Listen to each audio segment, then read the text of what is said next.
নমস্কার, আমি সাথী সামন্ত সন্দেশখালী হিঙ্গলগঞ্জ সুন্দরবন থেকে বলছি। আমি সংঘ সমবায়ের সংঘ কোঅর্ডিনেটর। আমার সংঘ সমবায়ে এসএইচজি 3000 মহিলা আছে, যারা খুবই দুস্থ।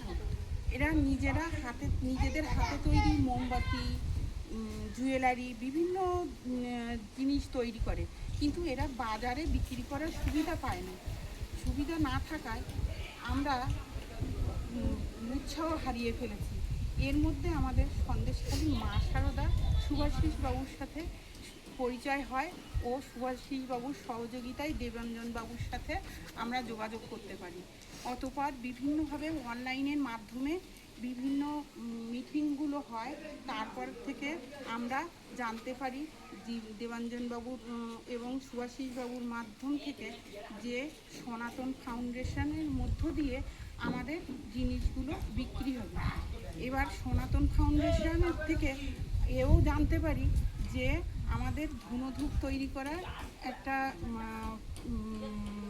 তৈরির ব্যবস্থা করছেন সনাতন ফাউন্ডেশন। আমাদেরকে সাহায্য করবে মেশিন দিয়ে এবং কাঁচামাল দিয়ে। আরও জানতে পারি যে এই ধূপগুলো আমরা অনলাইনে বিক্রি করতে পারব। এই জন্য সনাতন ফাউন্ডেশন এবং সুভাষিস বাবু ও দেবাঞ্জন বাবুকে আমাদের পক্ষ থেকে অশেষ ধন্যবাদ জানাই আমাদের এই সুযোগ করে দেওয়ার জন্য। অতএব আমাদের মেয়েরা আবার নতুন করে উৎসাহ নিয়ে কাজে এগিয়ে যাওয়ার সংকল্প নিয়েছে। ধন্যবাদ।